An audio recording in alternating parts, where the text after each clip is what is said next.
Olá, eu sou Gilberto Andrade, advogado, e este é o canal Entenda Seus Direitos. Este é mais um dos nossos encontros semanais, onde nós tratamos de assuntos jurídicos de interesse geral. Nossa abordagem ela é feita com foco na pessoa que não tem conhecimento técnico jurídico, sempre de uma forma mais objetiva e prática. Nosso tema de hoje, então, é locação comercial e o direito do locatário permanecer no imóvel. No vídeo passado, nós falamos sobre prazos contratuais das locações residenciais, pois esses prazos do contrato, eles geram, na verdade, direitos e obrigações em relação nas partes do contrato, seja o locador e o locatário. Tá? Então hoje nós vamos manter aqui o nosso foco no âmbito da lei da locação, porém nós vamos tratar agora dos contratos não residenciais, também conhecidos como os contratos comerciais. Tá? O locatário ele tem direito à renovação impositiva do contrato de locação.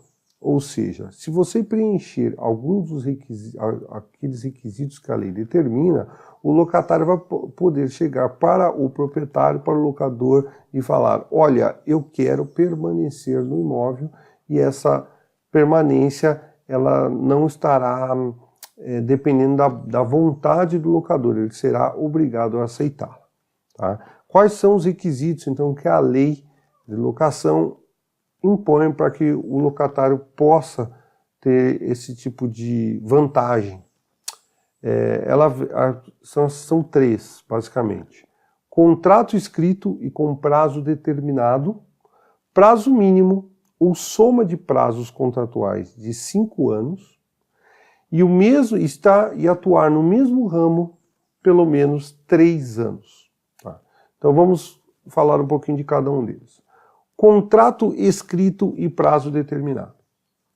Ou seja, se você faz uma locação não residencial e você não fez um contrato escrito, fez um contrato verbal, você não terá esse direito. Por isso é importante que você tenha, sim, um contrato redigido de forma escrita, primeiro porque os termos da pactuação ficam mais claros, segundo porque começa a criar algumas vantagens para você, locatário, e para o locador também, por óbvio. Tá? O prazo determinado. Então imagine que seu contrato de locação ele tem 3 anos.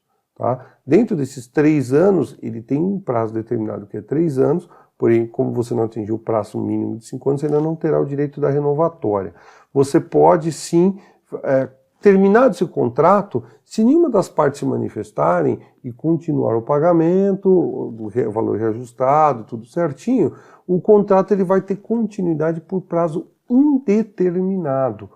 Ou seja, você também não vai estar dentro dessa condição. Então, o ideal para que se possa usar desse direito do locatário é que você faça, quando o seu contrato, na primeira fase, ele termine, se ele for de prazo inferior a 5 anos, no nosso exemplo aqui de 3 anos, que você entre em contato com o locador, via imobiliária ou diretamente, dependendo da relação como ela está sendo estabelecida, e fazer as novas bases contratuais, eventualmente reajustando ou não a locação, fazendo as adequações e firmando um novo contrato com um novo prazo. Tá? Então você vai estar não correndo o prazo por prazo indeterminado, mas sim mais um novo contrato com prazo determinado. O prazo mínimo ou a soma dos contratos de 5 anos. Então aqui entra, se você fez o contrato de 3 anos e fez essa repactuação, né? Passou os 3 anos, olha, vamos conversar, fez mais um contrato de 3 anos. Aí sim, já quando estiver findando este último contrato de 3 anos, você terá direito a poder ingressar e discutir com essa questão da renovação do contrato, e aí você já não vai depender da boa vontade do locador ou dos termos que ele colocar, mas sim você já terá um benefício legal. Por fim, você ainda precisa estar atuando no mesmo ramo pelo menos 3 anos. Então imagine que você fez um contrato de locação ou a soma dos seus contratos dá 5 anos. Você poderia então estar fazendo esse pleito. Porém, você atuou 2 anos e meio em um ramo e aí você mudou e está em outro ramo. Então você não terá direito. Somente terá direito se você efetivamente estar pelo menos 3 anos com o mesmo ramo de atuação. Qual que é a ideia, né? Qual que é a ideia desse benefício legal e por que, né, essa questão do ramo de 3 anos? E o que acontece é o seguinte, quando o inquilino, o locatário, ele monta um comércio em determinado imóvel, ele vai trabalhar aquele imóvel, vai vender o seu tipo de produto, fazer o seu tipo de comércio e tal, e ele vai criar uma clientela. Tá? Então essa clientela ela vai conhecendo, você vai fazendo um trabalho naquele imóvel e tal. Então a lei ela entendeu que 3 anos é um tempo razoável de trabalho, que feito esse trabalho durante 3 anos e com 5 anos você dentro do imóvel, você já teria um resguardo desse patrimônio que você acabou criando, que é esta clientela. Então a lei acaba desta forma privilegiando você, locatário do imóvel não residencial, com esses requisitos e lhe dando a possibilidade de você impor ao locador a permanência no imóvel, obviamente, se você continuar regular dentro do contrato, ou seja, efetuando os pagamentos, no prazo, no local e na forma devida. Então, se você estiver seguindo o contrato de forma regular e correta, preenchido esses requisitos, você terá direito de permanecer no imóvel. É verdade que o locador, isso que nós estamos falando aqui, ele funciona de forma geral, mas não é absoluta. Tá? O locador ele terá direito, sim, a rescindir o contrato de locação não residencial ou comercial quando acontecer algumas das especificidades, algumas das questões específicas que a lei colocar lá. Por exemplo, reforma determinada pelo poder público. Então o poder público, o proprietário recebe uma determinação do poder público quando ele tem que fazer uma reforma naquele imóvel. Geralmente o imóvel não está em boa condição ou corre algum risco. Nesse caso, ele poderá sim pedir a devolução do imóvel, tá? E existem alguns tipos de locadores, na verdade o objeto da locação, que tem um regime diferenciado e por isso essa retomada do imóvel, ela também é diferente. Por exemplo, os hospitais e asilos. Então aqui, sempre que você, locador, for dar um início a uma locação e você tiver como, por exemplo, hospitais e asilos, como objeto do contrato, como locatário, você tem que ter uma atenção redobrada, uma atenção especial.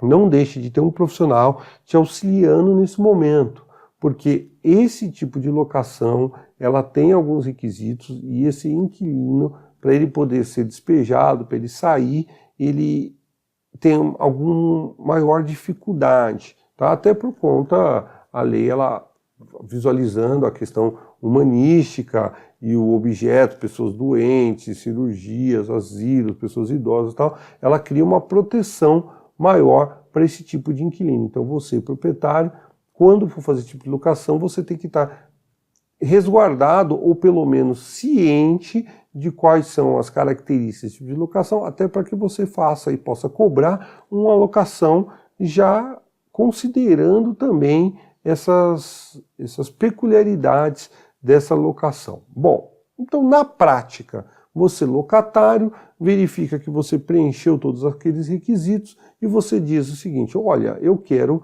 impor ao locador que me autorize então a ficar nesse imóvel, porque realmente é interessante para mim, eu não me ver na situação de poder ter que sair logo do imóvel, porque eu realmente trabalhei a minha clientela e quero usufruir desse trabalho desenvolvido. Como é que eu faço isso então? É só avisar para ele? Não, não é isso.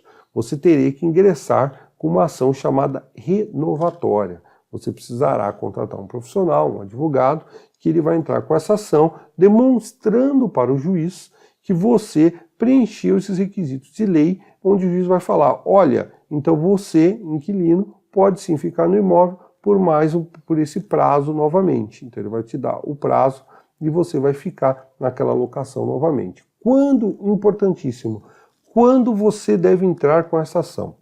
Essa ação ela tem um prazo bem fechado, bem determinado, e se você perder esse prazo, você vai perder o direito de poder requerer esta imposição de ficar no imóvel, tá? Que é, imagine que você tem um contrato de 5 anos, tá?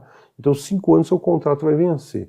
Você terá 1 ano antes do contrato como prazo inicial e 6 meses antes do contrato como prazo final. Então você teria que entrar de 4 a 4 anos e meio com essa ação para fazer esse requerimento judicial e requerendo para o juiz, então, que ele autorize, que ele determine que você, como locatário, permaneça no imóvel, mantenha aquela locação. Por óbvio, saliento novamente, efetuando todos os pagamentos e encargos que você combinou naquela locação, tá? Bom, na nossa próxima semana, nós vamos falar sobre corretagem em SAT, prescrição conforme o STJ. Correção em SAT já é um tema que nós já falamos aqui no nosso canal, um dos primeiros vídeos, tá? Porém, naquele momento, nós não tínhamos ainda uma definição do Superior Tribunal de Justiça. Agora, o Superior Tribunal de Justiça veio, com análise de recursos repetitivos, fazer uma análise sobre essa questão, e esse entendimento do STJ, ele é um entendimento que ele deve ser seguido pelos juízes e tribunais brasileiros. Desta forma, nós não vamos mais ter aqui entendimentos majoritários, mas sim um entendimento que deve ser seguido, tá? Então houve alterações substanciais aí sobre essas questões e que nós vamos dividir aqui num vídeo primeiro falando sobre a questão da prescrição, que é o prazo para você entrar com a ação, e depois, se você efetivamente dentro do prazo para entrar com a ação ultrapassar dessa análise, a análise do mérito da questão propriamente dita, tá? Que terá um vídeo posterior falando sobre isso também. Agora, já com foco na decisão do Superior Tribunal de Justiça, tá? Se você tiver alguma crítica, dúvida ou sugestão, tá? Sobre os temas aqui tratados, não deixe de entrar em contato conosco pelos canais que nós apresentamos aí no início e no final dos vídeos. Agradeço pela sua audiência e até a próxima semana.